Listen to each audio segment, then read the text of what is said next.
Donc aujourd'hui, vous avez Macron en face de vous. Vous pouvez lui parler maintenant. Qu'est-ce que vous lui diriez? Casse-toi. Tu vas ça, c'est la direction. Tu veux le film? Ouais. Qui répond au point. On va faire dans l'ordre comme ça. On va faire dans l'ordre comme ça. Alors, les réponses pour chacun. Alors moi, j'attends rien de lui et je n'attendrai jamais rien de lui sur le plan social ou sur le plan écologique. Ce que je lui demanderais juste, c'est d'agir contre le suicide des jeunes. Parce que c'est l'une des problématiques qui me touche le plus au cœur.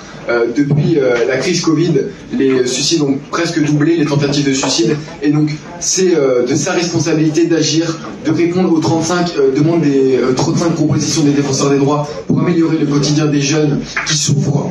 Et pour moi, c'est la seule chose que je voudrais et que je pourrais attendre de lui, parce que tout le reste, je n'attendrai jamais rien de lui, mais il doit agir pour ça, et c'est urgent, parce que chaque semaine, il y a des dizaines et des dizaines de jeunes de moins de 10 ans qui font des tentatives de suicide et qui passent aux urgences pour geste suicidaire. Je suis désolé, c'est insoutenable, et pour moi, il doit agir, c'est de sa responsabilité d'agir. Il n'agira jamais. Mais il doit, c'est pareil. Sur Papendiaï aussi, Papendiaï doit agir contre le harcèlement parce que ça pousse au suicide, et c'est de sa responsabilité d'agir, et s'il n'en est pas capable, qu'il dégage. Voilà.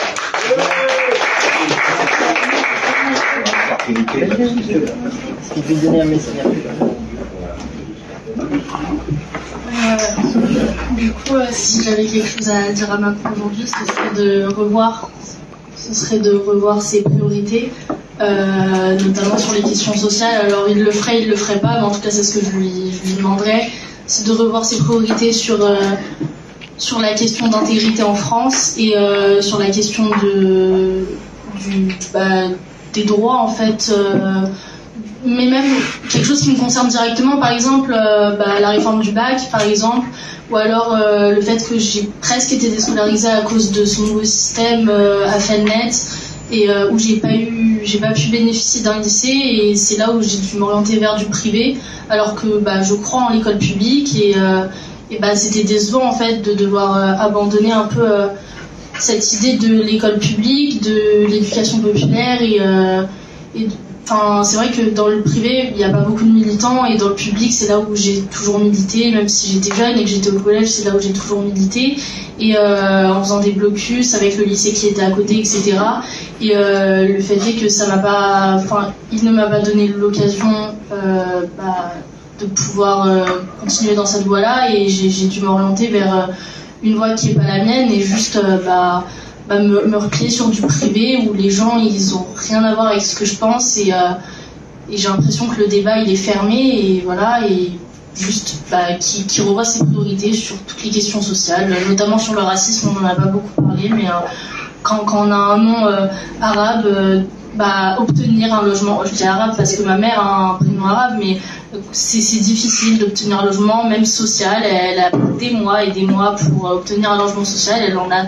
Elle en a eu un, mais dans la banlieue, dans une cité qui est pas recommandée et tout, et en fait il y avait priorité aux personnes qui étaient blanches avec un prénom français, aux hommes qui accumulent des privilèges, donc voilà.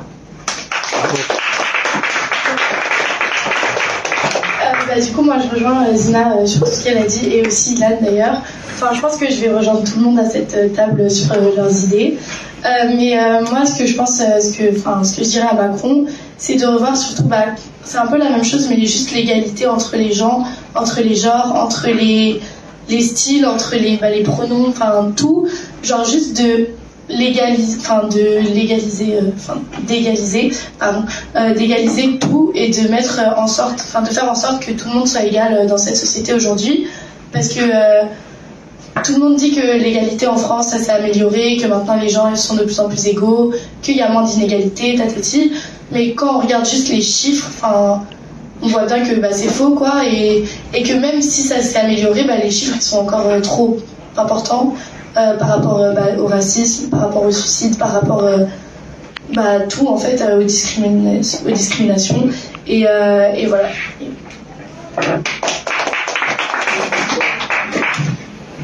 Alors, moi personnellement, j'ai fait l'erreur 2 fois de parler à ce type en pensant qu'il pouvait sincèrement m'apporter une réponse.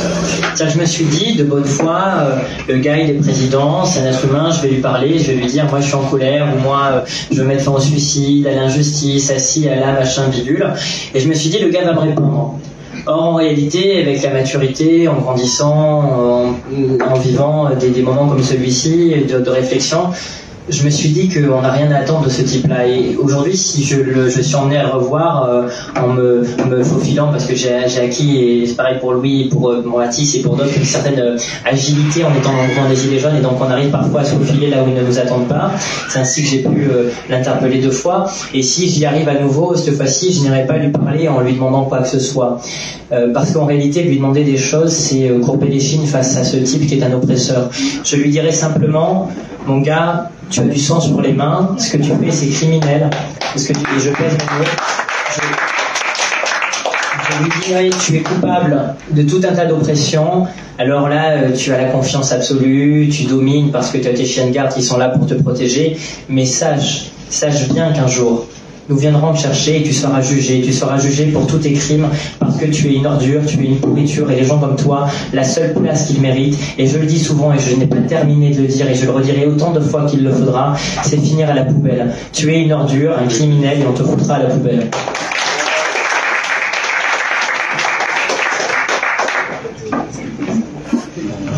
Moi, ce que je dirais à Macron, c'est même pas, je vais pas lui demander un truc, tu vois, c'est à quoi ça sert de demander quelque chose à quelqu'un qui nous ordonne des choses. C'est, par exemple, sur les réformes des lycées, comme a rebondi sur Zina Scaladi, sur beaucoup de choses, et on va pas lui demander des choses, on va lui dire, casse-toi, vraiment, casse-toi, genre, la France ne veut pas de toi. Ça parle de mots, casse-toi, mais il n'y a personne qui t'aime dans le pays. Dégage. C'est juste dégage. Plus que ce que je leur ai Macron.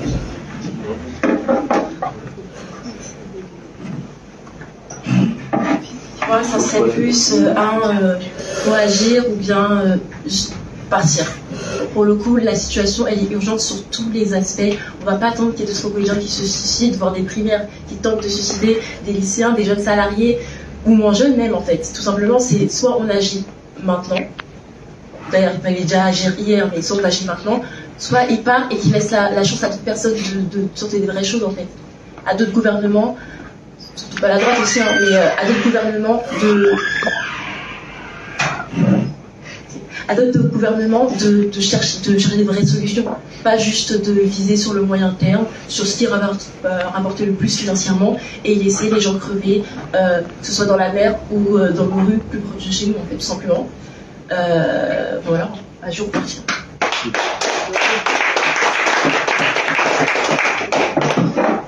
Alors moi je suis d'accord avec ce qu'a dit Richie notamment. Je pense qu'on n'a plus rien à lui demander, mais on a tout à lui prendre, enfin à leur prendre.